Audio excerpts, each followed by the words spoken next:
Hi all. Lal's academy ബുക്കിലെ PSCയുടെ previous ചോദ്യങ്ങൾ മാത്രമാണ് ഇന്നത്തെ ക്ലാസ് ഡിസ്കസ് ചെയ്യാൻ പോകുന്നത്. വന്ദേ മാതരം എന്ന ഗാനത്തിന്റെ രചയിതാവ് ബങ്കിം ചന്ദ്ര ചാറ്റർജി. വന്ദേ മാതരം എന്ന ഗാനത്തിന്റെ രചയിതാവാണ് ബങ്കിം ചന്ദ്ര ചാറ്റർജി. ദേശീയ ഗാനം രചിക്കപ്പെട്ട ഭാഷ ബംഗാളി. ദേശീയ ഗാനം രചിക്കപ്പെട്ട ഭാഷ ബംഗാളി. ഇന്ത്യയുടെ ദേശീയ ഗാനം ചിട്ടപ്പെടുത്തിയത് രവീന്ദ്രനാഥ ടാഗോർ. ഇന്ത്യയുടെ ദേശീയ ഗാനം ചിട്ടപ്പെടുത്തിയത് രവീന്ദ്രനാഥ ടാഗോർ. കടുവയെ ഇന്ത്യൻ ദേശീയ മൃഗമായി തീരുമാനിക്കുന്നതിന് മുമ്പ് ഇന്ത്യൻ ദേശീയ മൃഗം ഏതായിരുന്നു? സിംഹം. കടുവയെ ഇന്ത്യൻ ദേശീയ മൃഗമായി തീരുമാനിക്കുന്നതിന് മുമ്പ് ഇന്ത്യയുടെ ദേശീയ മൃഗം സിംഹമായിരുന്നു. ഇന്ത്യൻ ദേശീയ പതാകയിലെ അശോക ചക്രത്തിന്റെ അരക്കാലുകളുടെ എണ്ണം 24. സംസ്കാരത്തെയും പരിഷ്കാരത്തെയും പ്രതിനിധാനം ചെയ്യുന്ന അടയാളമാണ് ചക്രം. സംസ്കാരത്തെയും പരിഷ്കാരത്തെയും പ്രതിനിധാനം ചെയ്യുന്ന അടയാളം ചക്രം. ഫ്ലാഗ് കോഡ് അനുസരിച്ച് ഇന്ത്യയുടെ ദേശീയ പതാകയുടെ ഏറ്റവും കുറഞ്ഞ സൈസ് ഏതാണ്? 6x4. ഫ്ലാഗ് കോഡ് അനുസരിച്ച് ഇന്ത്യയുടെ ദേശീയ പതാകയുടെ ഏറ്റവും കുറഞ്ഞ സൈസാണ് 6x4. ഇന്ത്യൻ ദേശീയ പതാകയുടെ വീതിയും നീളവും തമ്മിലുള്ള അംശബന്ധം 2:3. ഇന്ത്യൻ ദേശീയ പതാകയുടെ വീതിയും നീളവും തമ്മിലുള്ള അംശബന്ധം 2:3.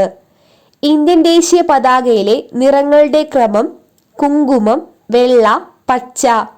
ദേശീയ പതാകയിലെ നിറങ്ങളുടെ ക്രമമാണ് കുങ്കുമം, വെള്ള, പച്ച. ഇന്ത്യയുടെ ദേശീയ ഗാനം ആദ്യമായി ആലപിച്ച സ്ഥലവും ദിവസവും 1911 ഡിസംബർ 27 കൊൽക്കത്ത.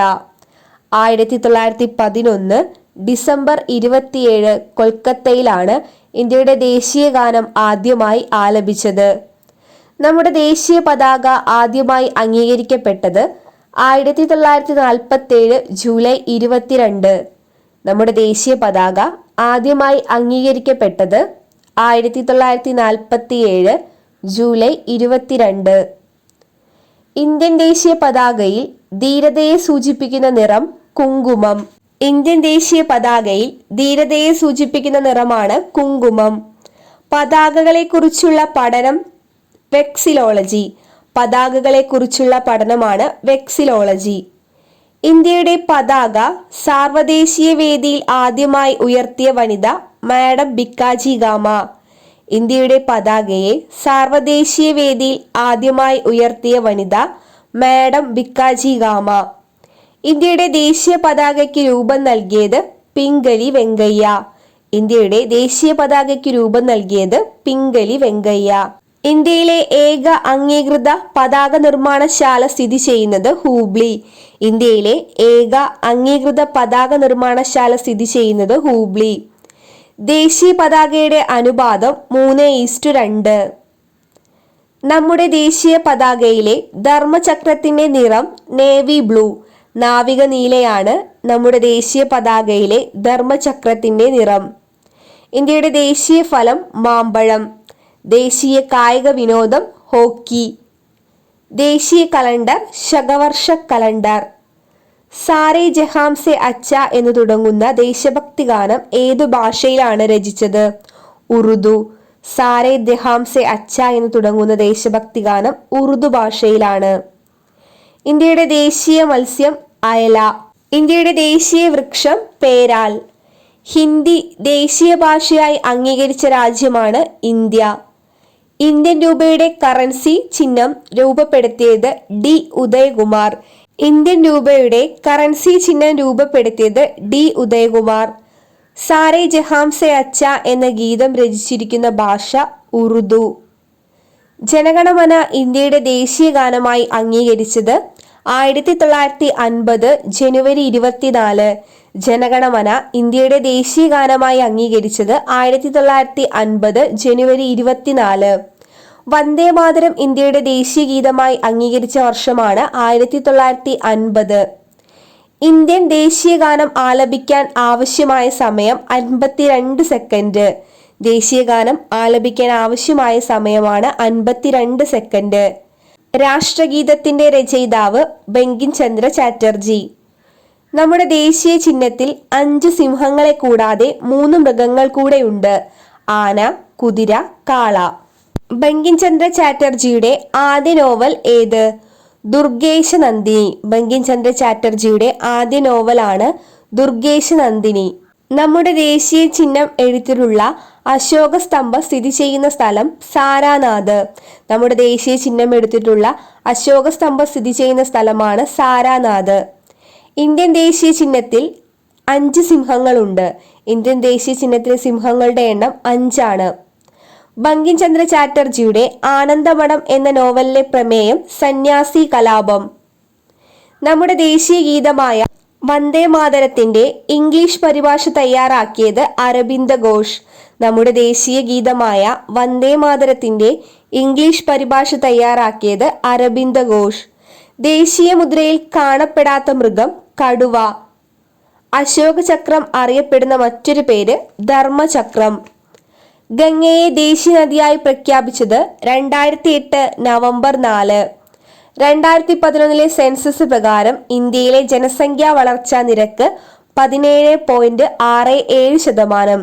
2011 സെൻസസ് പ്രകാരം ഇന്ത്യയിലെ ജനസംഖ്യാ വളർച്ചാ നിരക്ക് 17.67%.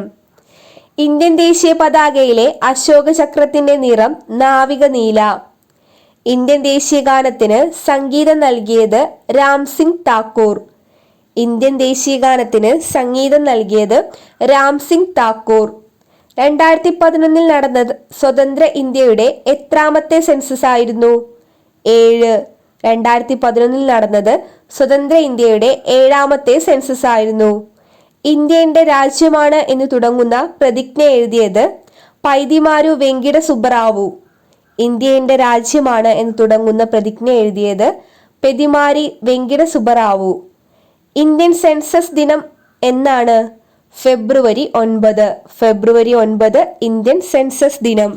ദേശീയ ജനസംഖ്യാ നയം പ്രഖ്യാപിച്ചതെന്ന്? 2000 ഫെബ്രുവരി. ഫെബ്രുവരി 2000 ദേശീയ ജനസംഖ്യാ നയം പ്രഖ്യാപിച്ചത്.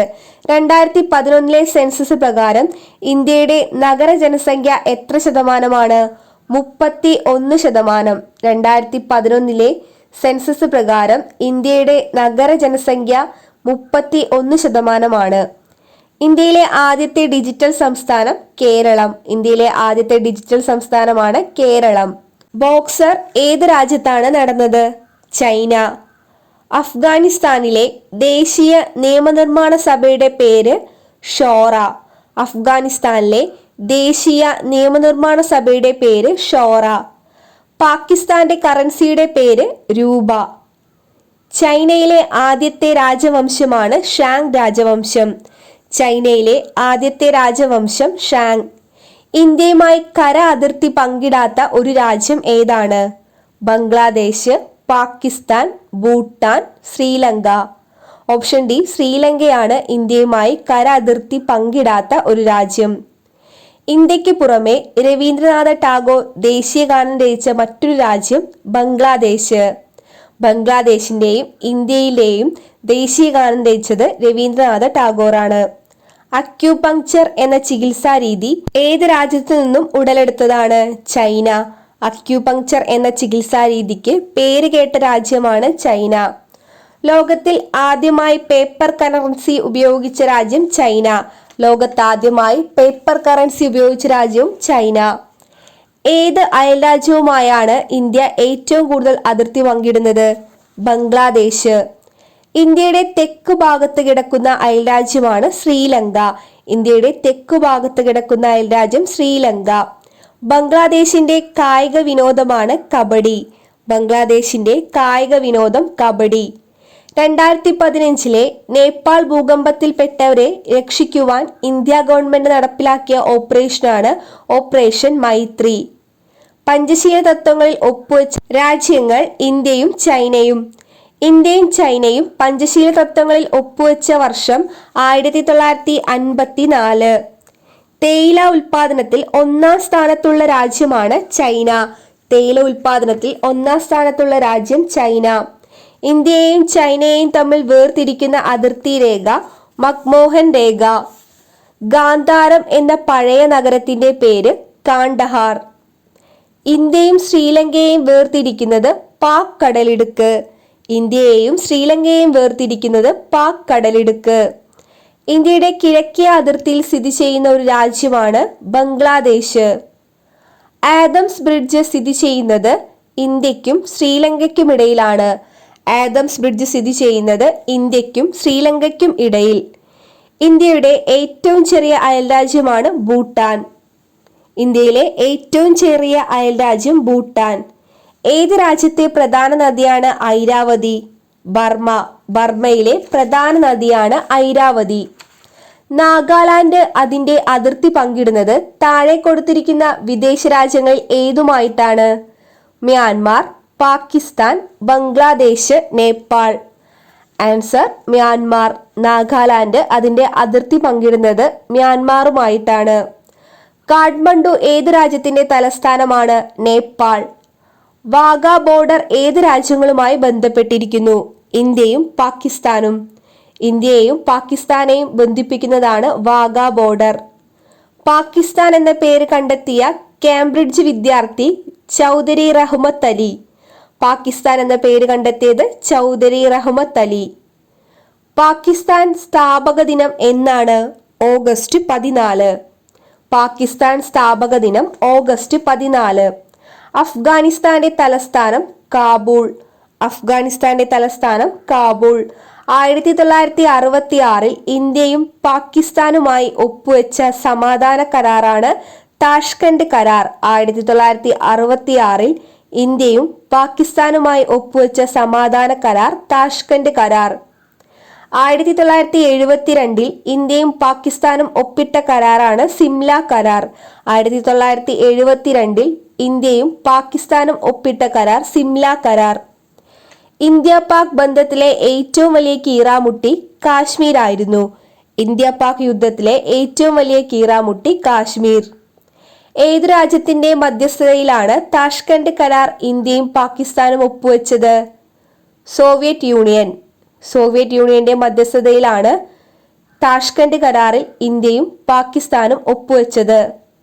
താഷ്കന്റ് കരാർ ഒപ്പുവെച്ച നേതാക്കൾ ലാൽ ബഹദൂർ ശാസ്ത്രി, അയ്യൂബ് ഖാൻ. താഷ്കന്റ് കരാർ 1966 ഒപ്പുവെച്ചത് ലാൽ ബഹദൂർ ശാസ്ത്രി, അയ്യൂബ് ഖാൻ. ഇന്ത്യയെയും പാകിസ്ഥാനെയും വേർതിരിക്കുന്ന അതിർത്തി ഏതാണ്? റാഡ്ക്ലിഫ് രേഖ. ഇന്ത്യയെയും പാകിസ്ഥാനെയും വേർതിരിക്കുന്ന അതിർത്തിയാണ് റാഡ്ക്ലിഫ് രേഖ. ഭാരതത്തോടൊപ്പം സ്വാതന്ത്ര്യം പ്രഖ്യാപിച്ച മറ്റൊരു രാജ്യമാണ് പാകിസ്ഥാൻ. ഭാരതത്തോടൊപ്പം സ്വാതന്ത്ര്യം പ്രഖ്യാപിച്ച മറ്റൊരു രാജ്യം പാകിസ്ഥാൻ. ഇന്ത്യയുമായി സമുദ്ര അതിർത്തി പങ്കിടുന്ന അയൽ രാജ്യമാണ് ശ്രീലങ്ക. ഇന്ത്യയുമായി സമുദ്ര അതിർത്തി പങ്കിടുന്ന അയൽ രാജ്യം ശ്രീലങ്ക.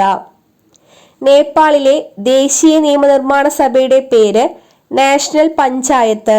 നേപ്പാളിലെ ദേശീയ നിയമനിർമ്മാണ സഭയുടെ പേരാണ് നാഷണൽ പഞ്ചായത്ത്. 2015 സെപ്റ്റംബർ 20 ഏത് രാജ്യമാണ് ജനാധിപത്യ രീതിയിൽ ഭരണഘടന നിലവിൽ വന്നത്? നേപ്പാളിന്റെ. 2015 സെപ്റ്റംബർ 20 ഏത് രാജ്യത്താണ് ജനാധിപത്യ രീതിയിൽ ഭരണഘടന നിലവിൽ വന്നത്? നേപ്പാളിൽ. ഹിമാലയത്തിലെ ഏറ്റവും ഉയരം കൂടിയ പർവ്വതനിര ഹിമാദ്രി. മസൂരി സുഖവാസ കേന്ദ്രം ഹിമാലയത്തിന്റെ ഏതു മലനിരയിലാണ്? ഹിമാചൽ. ഡൂണുകൾ എന്നറിയപ്പെടുന്ന വിസ്തൃതമായ താഴ്വരകൾ കാണപ്പെടുന്ന ഹിമാലയത്തിന്റെ പർവ്വതനിരയാണ് സിവാലിക്. ഡൂണുകൾ എന്നറിയപ്പെടുന്ന വിസ്തൃതമായ താഴ്വരകൾ കാണപ്പെടുന്ന ഹിമാലയത്തിലെ പർവ്വതനിര സിവാലിക്. മൗണ്ട് കേറ്റു കൊടുമുടി സ്ഥിതി ചെയ്യുന്ന പർവ്വതനിരയുടെ പേര് കാരക്കോറം. മൗണ്ട് കേറ്റു കൊടുമുടി സ്ഥിതി ചെയ്യുന്ന പർവ്വതനിരയുടെ പേര് കാരക്കോറം. തണുത്ത മരുഭൂമി എന്നറിയപ്പെടുന്ന പ്രദേശമാണ് ലഡാക്ക്. തണുത്ത മരുഭൂമി എന്നറിയപ്പെടുന്ന പ്രദേശം ലഡാക്ക്. ഇന്ത്യയിലെ ഏറ്റവും പഴക്കം ചെന്ന പർവ്വതനിരയാണ് ആരവല്ലി പർവ്വതനിര. ഇന്ത്യൻ കാലാവസ്ഥാ ശാസ്ത്ര ശാഖയുടെ പിതാവ് എന്നറിയപ്പെടുന്ന ശാസ്ത്രജ്ഞനാണ് ഡോക്ടർ RP പിഷാരടി. ഇന്ത്യൻ കാലാവസ്ഥാ ശാസ്ത്ര ശാഖയുടെ പിതാവ് എന്നറിയപ്പെടുന്ന ശാസ്ത്രജ്ഞൻ ഡോക്ടർ RP പിഷാരടി. ഇന്ത്യയിലെ ഏറ്റവും ഉയരം കൂടിയ കൊടുമുടിയാണ് ഗോഡ്വിൻ ഓസ്റ്റിൻ. ഇന്ത്യയിലെ ഏറ്റവും ഉയരം കൂടിയ കൊടുമുടി മൗണ്ട് കെ2 അഥവാ ഗോഡ്വിൻ ഓസ്റ്റിൻ. ഈ കൊടുമുടിയുടെ ഉയരം എത്രയാണ്? 8611. ഇന്ത്യൻ സ്റ്റാൻഡേർഡ് സമയം കണക്കാക്കുന്നത് ഏത് രേഖാംശ രേഖയുടെ അടിസ്ഥാനത്തിലാണ്? 88.5 കിഴക്ക്. ഇന്ത്യൻ സ്റ്റാൻഡേർഡ് സമയം കണക്കാക്കുന്നത് ഏത് രേഖാംശ രേഖയുടെ അടിസ്ഥാനത്തിലാണ്? 82.5 കിഴക്ക്. ഇന്ത്യയിലൂടെ കടന്നുപോകുന്ന പ്രധാന അക്ഷാംശ രേഖ ഉത്തരായന രേഖ. ഇന്ത്യയിലൂടെ കടന്നുപോകുന്ന പ്രധാന അക്ഷാംശ രേഖയാണ് ഉത്തരായന രേഖ. ഇന്ത്യയുടെ പടിഞ്ഞാറൻ തീരസമതലത്തിൽ ഉൾപ്പെടാത്തത്? മലബാർ തീരം, കോറമന്റൽ തീരം, ഗുജറാത്ത് തീരം, കൊങ്കൺ തീരം. ഓപ്ഷൻ ബി, കോറമന്റൽ തീരമാണ് ഇന്ത്യയുടെ പടിഞ്ഞാറൻ തീരസമതലത്തിൽ ഉൾപ്പെടാത്തത്. ഇന്ത്യയുടെ കിഴക്കേ തീരം അറിയപ്പെടുന്നത് കോറമന്റൽ തീരം. ഇന്ത്യയുടെ കിഴക്കേ തീരം അറിയപ്പെടുന്നത് കോറമന്റൽ തീരം. ജോർജ് എവറസ്റ്റിന്റെ സ്മരണാർത്ഥം മൗണ്ട് എവറസ്റ്റ് എന്ന നാമകരണം ചെയ്തത് ആരാണ്? ഈ ജോർജ് എവറസ്റ്റ് ഇന്ത്യയുടെ സർവേയർ ജനറൽ. ലോകത്തിലെ ഏറ്റവും ഉയരമുള്ള യുദ്ധക്കളമായ സിയാച്ചിൻ സന്ദർശിച്ച ആദ്യ ഇന്ത്യൻ പ്രധാനമന്ത്രിയാണ് ഡോക്ടർ മൻമോഹൻ സിംഗ്. ഇന്ത്യയിലെ ഏറ്റവും ചെറിയ ജില്ല മാഹി. ഇന്ത്യയിലെ ഏറ്റവും ചെറിയ ജില്ലയാണ് മാഹി.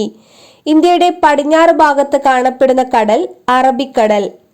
ലോകരാഷ്ട്രങ്ങളുടെ ഇടയിൽ എത്രാം സ്ഥാനമാണ് ഇന്ത്യയുടേത്? 7. സമരാത്ര ദിനം ഏത്? സെപ്റ്റംബർ 23. സമരാത്ര ദിനം സെപ്റ്റംബർ 23.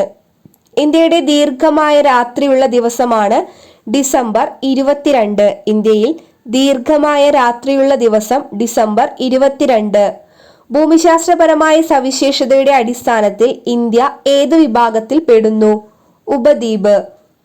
പശ്ചിമഘട്ട മലനിരകളുടെ സംരക്ഷണവുമായി ബന്ധപ്പെട്ട് കസ്തൂരിരംഗ റിപ്പോർട്ട് സമർപ്പിച്ചത് ഏത് വർഷമാണ്? 2013. അറബിക്കടലിന്റെ മറ്റൊരു പേര് ലക്ഷദ്വീപ് കടൽ. പകൽ ദൈർഘ്യം കൂടിയ ദിവസം ജൂൺ 21. ഓർത്തുവെക്കണം, പകൽ ദൈർഘ്യം കൂടിയ ദിവസം ജൂൺ 21. ഇന്ത്യയിൽ ദീർഘമായി രാത്രിയുള്ള ദിവസമാണ് ഡിസംബർ 22. സമരാത്ര ദിനം സെപ്റ്റംബർ 23. ഖാരിഫ് വിള അല്ലാത്തത് ഏത്? നെല്ല്, പരുത്തി, ഗോതമ്പ്, കരിമ്പ്. ഖാരിഫ് വിളയല്ലാത്തത് ഗോതമ്പ്. ഹരിത വിപ്ലവത്തിന് ഇന്ത്യയിൽ നേതൃത്വം നൽകിയത് MS സ്വാമിനാഥൻ. ധവള എന്നത് എന്തിന്റെ ഉൽപാദനവുമായി ബന്ധപ്പെട്ടതാണ്? പാൽ.